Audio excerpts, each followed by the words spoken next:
السلام علیکم ورحمۃ اللہ وبرکاتہ۔ الحمد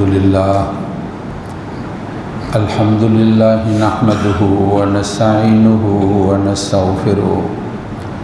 ونعوذ باللہ من شرور انفسنا ومن سیئات اعمالنا، من يهده الله فلا مضل له ومن يضلل فلا هادي له، وأشهد أن لا إله إلا الله وحده لا شريك له، وأشهد أن سيدنا ومولانا محمدا عبده ورسوله، أما بعد فأعوذ بالله من الشيطان الرجيم، بسم الله الرحمن الرحيم۔ ألم تر إلى الذي حاج إبراهيم في ربه أن آتاه الله الملك، إذ قال إبراهيم ربي الذي يحيي ويميت، قال أنا أحيي وأميت، قال إبراهيم فإن الله يأتي بالشمس من المشرق فأت بها من المغرب، فبهت الذي كفر والله لا يهدي القوم الظالمين۔ أو كالذي مر على قرية وهي خاوية على عروشها، قال أنى يحيي هذه الله بعد موتها، فأماته الله 100 عام ثم بعثه، قال كم لبثت؟ قال لبثت يوما أو بعض يوم، قال بل لبثت 100 عام، فانظر إلى طعامك وشرابك لم يتسنه، وانظر إلى حمارك ولنجعلك آية للناس، وانظر إلى العظام كيف ننشزها ثم نكسوها لحما، فلما تبين له قال أعلم أن الله على كل شيء قدير۔ وإذ قال إبراهيم رب أرني كيف تحيي الموتى، قال أولم تؤمن، قال بلى ولكن ليطمئن قلبي، قال فخذ 4 من الطير فصرهن إليك ثم اجعل على كل جبل منهن جزءا ثم ادعهن يأتينك سعيا، وَاعْلَمْ أَنَّ اللَّهَ عَزِيزٌ حَكِيمٌ۔ کہ آپ نے بلا دیکھا اس شخص کو جو تکرار کرتا تھا حضرت ابراہیم کے ساتھ ان کے رب کے بارے میں، اللہ نے اس کو بادشاہی دی تھی۔ جب کہا حضرت ابراہیم نے ہے میرا رب وہ ہے جو زندگی اور موت دیتا ہے، کہنے لگا میں بھی زندہ کرتا ہوں اور موت دیتا ہوں۔ کہا حضرت ابراہیم نے کہ بے شک اللہ لاتے ہیں سورج کو مشرق کی جانب سے ہے پس تو لیا مغرب سے۔ لا جواب ہو گیا کافر، اللہ رہنمائی نہیں فرماتے ہیں ظالم قوم کی۔ یا وہ جو گزرا بستی پر جو گھری ہوئی تھی اپنے چھتوں پر، کہنے لگا کہ کیسے اللہ تعالیٰ اس کو موت کے بعد زندہ فرمائیں گے۔ پس اللہ نے ان کو موت دے دی، 100 سال تک پھر ان کو اٹھایا۔ پوچھا کہ کتنی دیر ٹھہرے ہو؟ کہنے لگا کہ ٹھہرے ہیں 1 دن یا دن کا کچھ حصہ۔ کہا بلکہ تم ٹھہرے ہو 100 سال تک، پس دیکھو اپنے کھانے کی طرف اور اپنے پینے کی طرف، نہیں وہ خراب ہوا۔ دیکھو اپنے گدھے کی طرف تاکہ ہم بنائیں اس کو نشانی، اور دیکھو ہڈیوں کی جانب کیسے ان کو ہم اکٹھا کرتے ہیں اور پھر ہم ان کو گوشت کا لباس دیتے ہیں۔ جب اس کے لیے ظاہر ہوا تو کہنے لگا کہ میں جانتا ہوں میرے اللہ ہر چیز پر قدرت رکھتے ہیں۔ جب کہا حضرت ابراہیم علیہ الصلاۃ والتسلیمات نے میرے رب کیسے آپ مردوں کو زندہ فرمائیں گے؟ کہا اللہ تعالیٰ نے ابراہیم تمہیں یقین نہیں ہے؟ کہا کیوں نہیں، لیکن میں اطمینان قلبی چاہتا ہوں۔ کہا کہ لے لو 4 پرندے اور ان کو اپنے ساتھ مانوس کر لو اور پھر رکھو ہر پہاڑ پر ان کے حصوں کو، اور پھر ان کو بلاؤ، آئیں گے وہ تمہاری طرف بھاگتے ہوئے۔ جان لو ہو بے شک اللہ زبردست ہیں، حکمتوں والے ہیں۔ صدق اللہ العظیم وبلغنا رسولہ النبی الکریم۔ گزشتہ جمعوں سے حضرت ابراہیم علیہ الصلاۃ والتسلیمات جن کا لقب خلیل اللہ ہے، قرآنی حوالے سے ان کے واقعات جو ہیں وہ بیان ہو رہے ہیں۔ چنانچہ گزشتہ جمعے ان کے بیٹے کا ذبح ہونا اور آپ کا اس کے لیے تیار ہونا، یہ واقعہ 23ویں پارے میں سورۃ الصافات کے اندر اللہ رب العزت کی ذات نے بیان کیا ہے، آپ سن چکے۔ قصص القرآن، قرآن مجید کے عجیب واقعات، ان میں سے حضرت خلیل اللہ کے ساتھ تعلق رکھنے والے واقعات بھی ہیں۔ چنانچہ یہ سورۃ بقرہ 3 پارے کا 3 رکوع ہے جس کی تلاوت اور ترجمہ ہوا، اور اس کی 3 آیات مبارکہ ہیں۔ ان کے اندر اللہ رب العزت کی ذات نے 3 واقعات کو بیان کیا ہے۔ یہ حج کا موقع ہو یا قربانی والے ایام ہوں، ان میں یاد آتی ہے حضرت خلیل اللہ کی، اور ان میں یاد آتی ہے حضرت خلیل اللہ کے خاندان کی۔ تو جمعے والا دن آیا تو ہم نے کہا آپ ہی کے حوالے سے قرآن مجید کے اندر جو عجیب واقعات ہیں ان کا تذکرہ کیا جائے۔ جس زمانے کے اندر آپ تشریف فرما تھے، حضرت ابراہیم علیہ الصلاۃ والتسلیمات، شام آپ کا علاقہ تھا، فلسطین۔ نمرود بادشاہ تھا جو بتوں کی پرستش کرنے والا اور ان کو اپنا خدا اور معبود کہنے والا، اور ساتھ اپنی خدائی کا دعویٰ کرنے والا تھا۔ حضرت خلیل اللہ کا اس کے ساتھ تکرار ہوا اور بحث مباحثہ ہوا، تو قرآن مجید نے اس کے بارے میں کیا بیان فرمایا ہے۔ حضرت خلیل اللہ کے دلائل کس انداز کے ساتھ آپ نے گفتگو کی ہے۔ اختلافی معاملات کے اندر جب انسان گفتگو کرتا ہے تو اس کو محتاط لب و لہجے کے ساتھ گفتگو کرنی چاہیے، دوسروں کی عزت نفس کا بھی خیال رکھنا چاہیے، اور اس گفتگو کے اندر خیر خواہی والا پہلو ہونا چاہیے۔ سمجھنا سمجھانا یہ سب سے پہلا گفتگو کا مقصد ہونا چاہیے۔ کسی کو نیچا کرنا، اور خاص طور پر جو ہمارے ہاں آپس کے اندر گفتگو ہوتی ہے، کسی کو نیچا کرنا یا اس کی تذلیل کرنا یا اس کی تحقیر کرنا، گفتگو سے یہ مقصد نہیں ہونا چاہیے۔ اس کو تکلیف دینا اور اس کے دل خراش باتیں کرنا اور لب و لہجہ ایسا گرم اور ایسا تیز بنا کر گفتگو کرنا، دین اور اسلام اس کی اجازت نہیں دیتا۔ خاص طور پر آپس کے اندر اور خاص طور پر سیاسی معاملات کے اندر جو سیاسی اختلافات ہیں ان کے اندر آدمی اس درجے کے اندر چلا جائے اور اس کی گفتگو اتنی تیز ہو جائے اور اس کی گفتگو کے اندر اتنی کرواہٹ ہو جائے اور اس کی گفتگو کے اندر ایسی نفرت پیدا ہو جائے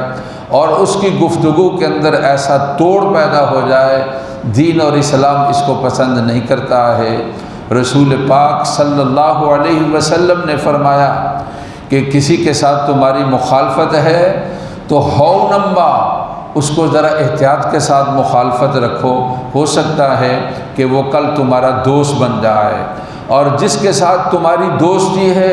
اور اس دوستی کو بھی اس طرح ہو نما، ذرا احتیاط کے ساتھ دوستی کو رکھو، ہو سکتا ہے کل اس کے اور تمہارے آپس کے اندر اختلاف پیدا ہو جائیں۔ تو میرے بھائی گفتگو کا انداز میٹھا ہونا چاہیے، میرے بھائی گفتگو کا انداز جو ہے وہ بڑا پیارا ہونا چاہیے۔ اگر آپ سمجھنے اور سمجھانے کے لحاظ سے گفتگو کرتے ہیں، پہلے تو ایک نقطہ یہ ہونا چاہیے کہ یہ گفتگو کس پر ہے۔ کبھی گفتگو کفر اور اسلام کی ہوتی ہے، اور کبھی گفتگو اس بات پر ہوتی ہے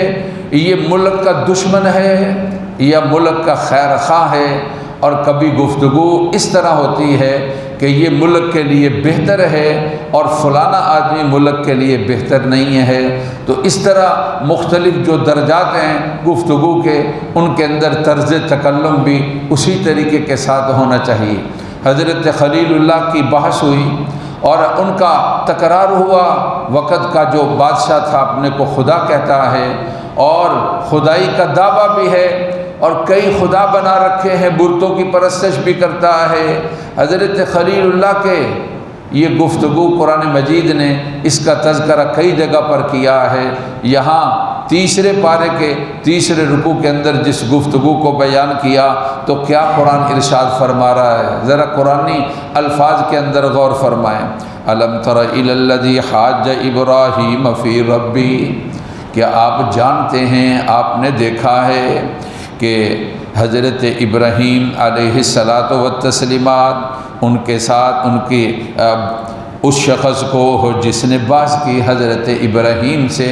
ان کے رب کے بارے میں، تو قرآن مجید یہ ارشاد فرما رہا ہے اللہ کی ذات نے ان آتاہ اللہ الملک، اللہ کی ذات نے اس کو بادشاہی دی تھی اور طاقت اور قوت والا تھا، اور حضرت خلیل اللہ کے ساتھ تکرار کرتا ہے اور حضرت خلیل اللہ کے ساتھ بحث کرتا ہے۔ تو آپ نے اس کو سمجھانے کے لیے کہا اذ قال ابراہیم ربی الذی یحیی و یمیت، جب حضرت ابراہیم نے یہ ارشاد فرمایا کہ نمرود میرا رب وہ ہے جو زندگی دیتا ہے اور موت دیتا ہے، جب اس کا فیصلہ زندگی کا ہے تو ساری دنیا مل کر اس کو مٹانا چاہے اور موت دینا چاہے تو اللہ کا فیصلہ ہو کر رہے گا اور دنیا کی باتیں غلط ہو جائیں گی، اور اگر وہ فیصلہ فرما دے کسی کو موت کا تو پھر ساری دنیا اس کو بچانا چاہے اور اس کی دولت اور اس کا مال پھر اس کو کوئی بچا نہیں سکتا ہے جب اس کے لیے فیصلہ موت کا ہو چکا ہے۔ جو کہا ربی الذی یحیی و یمیت، میرا رب وہ ہے جو زندگی دیتا ہے اور موت دیتا ہے، تو اس نے جواب کیا دیا؟ قال انا احیی و امیت، کہنے لگا میں بھی زندگی دیتا ہوں اور موت دیتا ہوں۔ دو قیدی جیل سے منگوائے، ایک کو قتل کر دیا، کہا میں نے موت دے دی ہے، اور ایک کو رہا کر دیا اور کہا کہ میں نے زندگی دے دی ہے، میں بھی زندگی اور موت کا مالک ہوں اور میں بھی زندگی اور موت دینے والا ہوں۔ تو حضرت خلیل اللہ نے اب دلیل کا انداز جو ہے دوسرا اختیار کیا، تو کہا قال ابراہیم فإن اللہ یأتی بالشمس من المشرق فأتی بہا من المغرب، حضرت خلیل اللہ نے یہ ارشاد فرمایا کہ اے نمرود میرا وہ رب ہے جو سورج کو مشرق کی جانب سے لاتا ہے۔ جب سے یہ زمین بنی اور جب سے یہ آسمان قائم ہوا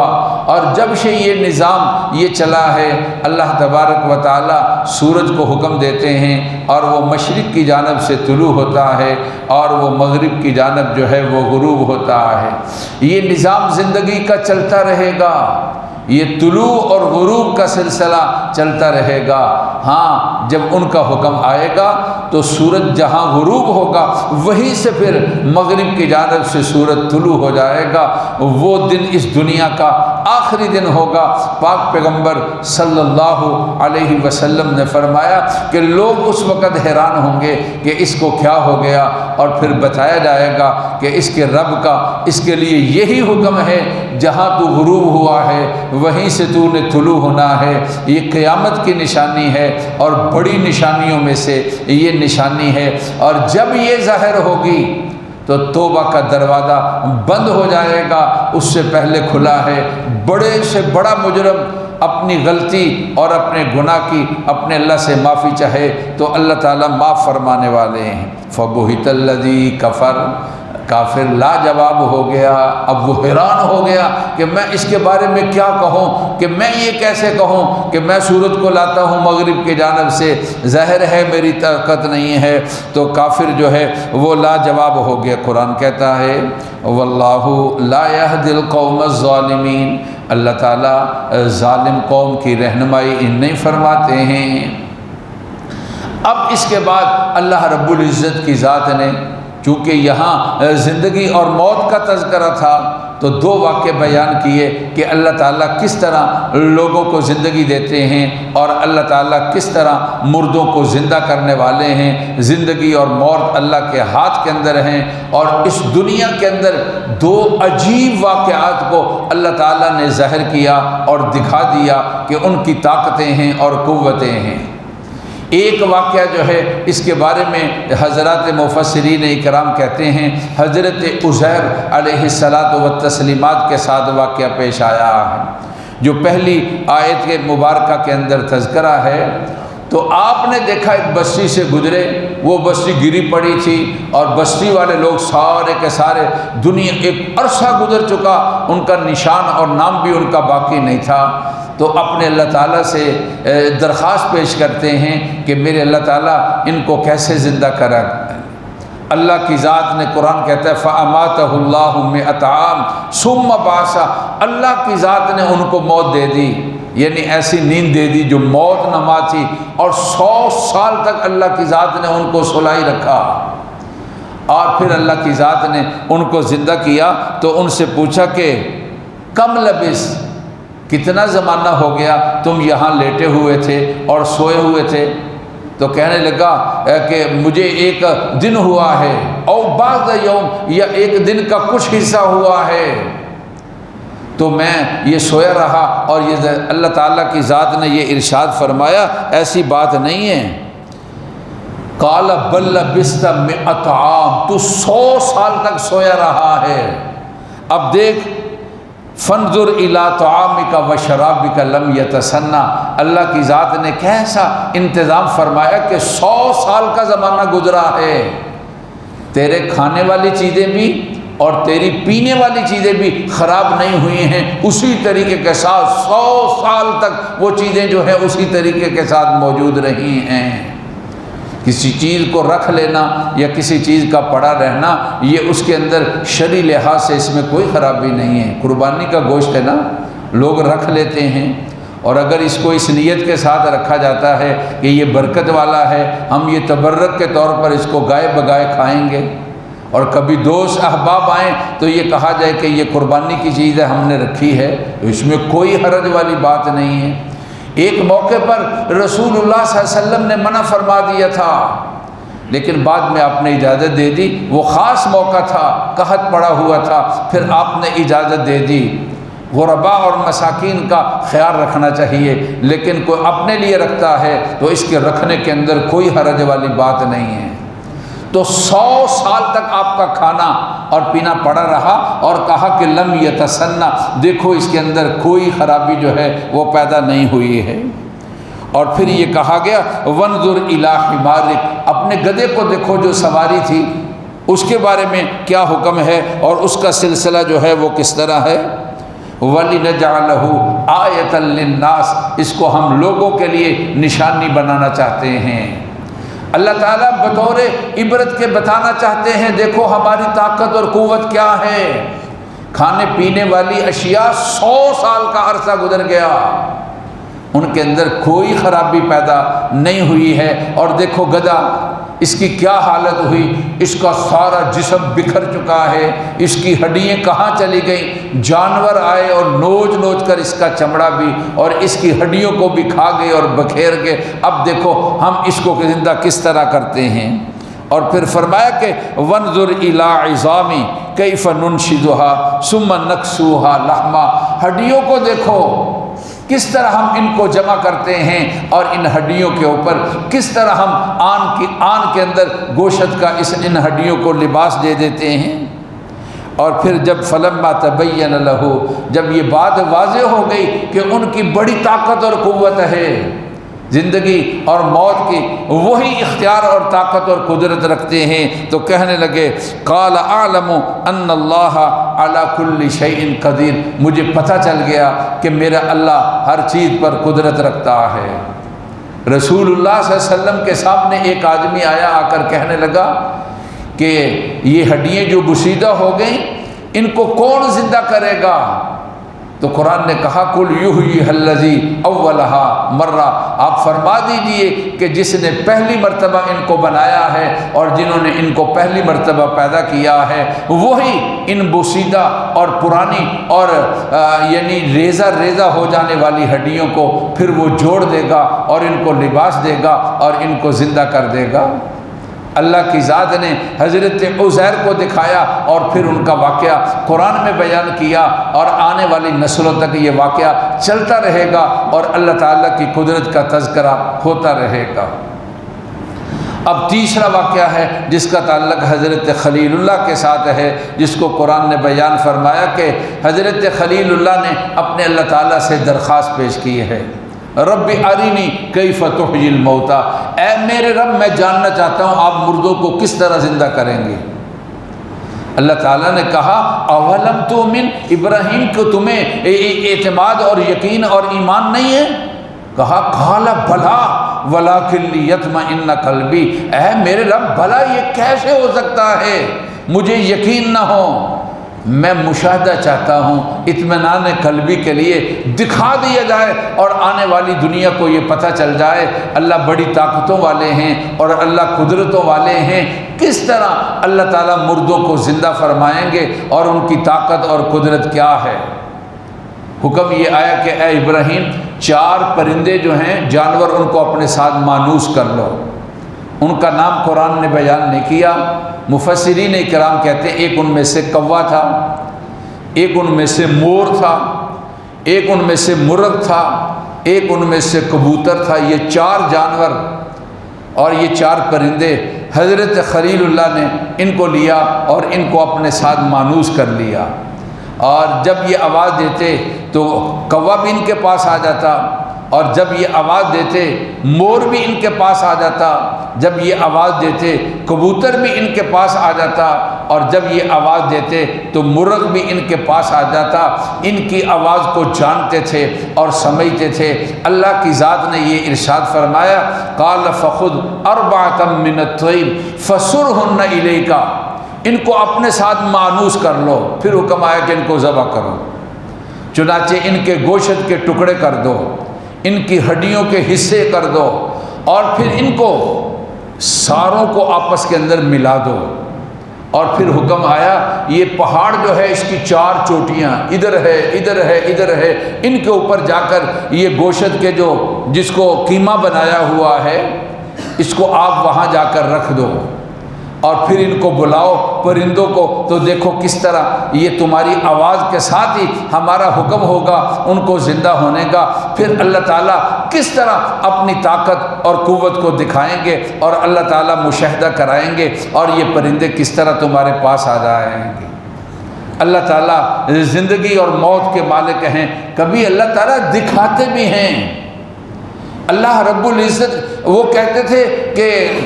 مکے والے لوگ جب نبی پاک صلی اللہ علیہ وسلم یہ ارشاد فرماتے کہ اللہ تعالیٰ موت کے بعد زندگی کے مالک ہیں، ایمانیات میں سے ایک چیز ہے، جس طرح اللہ تعالیٰ کو ماننا ہے، جس طرح اللہ کی کتابوں کو ماننا ہے، جس طرح اللہ تعالیٰ کے فرشتوں کو ماننا ہے، جس طرح اللہ کے نبیوں کو ماننا ہے، اس طرح موت کے بعد کی جو زندگی ہے اس پر بھی ایمان رکھنا ہے۔ یہ ایمانیات میں سے ہے اور اس بات پر یقین کرنا ہے۔ تو اللہ تبارک و تعالیٰ نے اپنی کتاب قرآن مجید کے اندر مشاہدہ کرا دیا، دکھا دیا حضرت خلیل اللہ کو۔ پہلے ان سے سوال کرایا گیا کہ آپ یہ سوال کریں،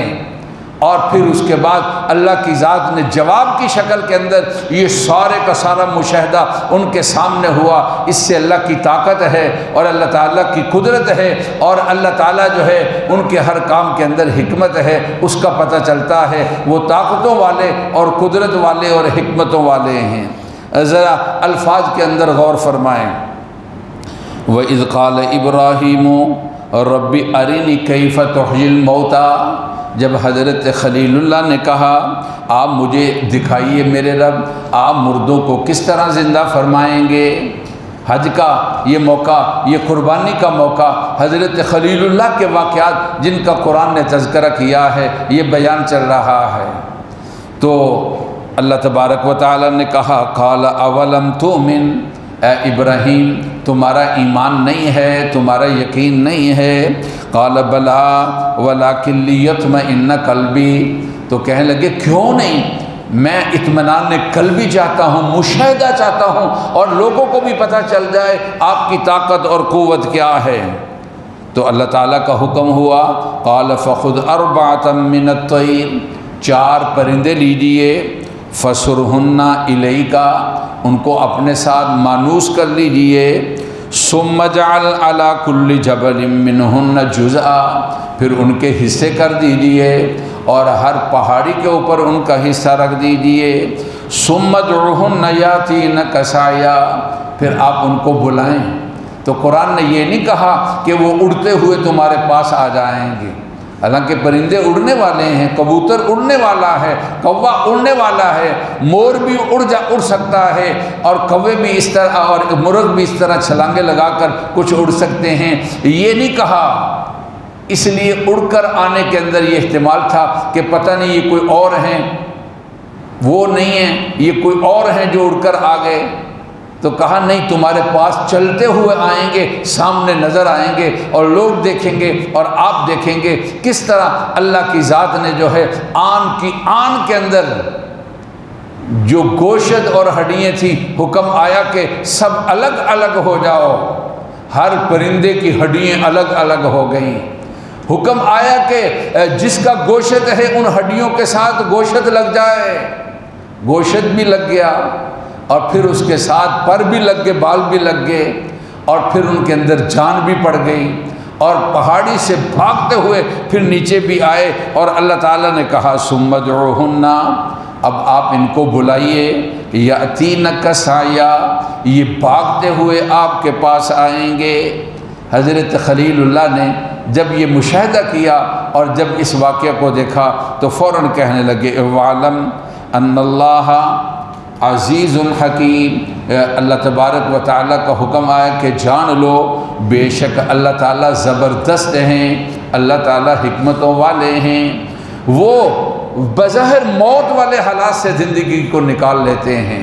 اور بظاہر زندگی ہے اور ان کا حکم آتا ہے تو اللہ تعالیٰ اس کو موت کے اندر وارد کر دیتے ہیں۔ کتنے ہمارے سامنے واقعات ہیں، بیمار آدمی، بزرگ آدمی، بڑی عمر کے آدمی وہ زندہ رہتے ہیں اور جوان اس دنیا سے چلے جاتے ہیں۔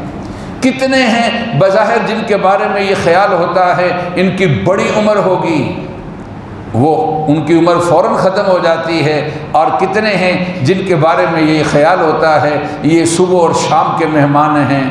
لیکن وہ سالہ سال تک جو ہے وہ زندہ رہتے ہیں۔ تو فرمایا کہ یہ اللہ تعالیٰ کی طاقت اور قوت ہے، جان لو بے شک اللہ تعالیٰ زبردست ہیں، یعنی وہ طاقتوں والے ہیں، بے شک اللہ تعالیٰ وہ حکمتوں والے ہیں۔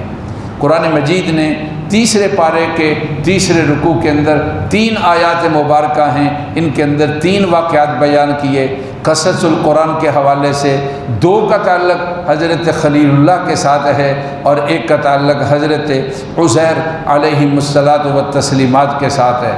یہ عجابات قرآنی، یہ قرآن مجید کے واقعات، ان کے اندر جو سبق ہیں، حکمت کی باتیں ہیں، اللہ ہمیں سمجھ دے دے، اور اللہ تبارک و تعالی جمعہ اور یہ عید والے دن اور اللہ تبارک و تعالی اس کے بعد جو عید کا دن ہے سارے دن خیریت اور عافیت کے ساتھ نصیب فرمائے۔ ربنا تقبل منا انک انت السمیع العلیم، سنتے ادا فرما دیجیے۔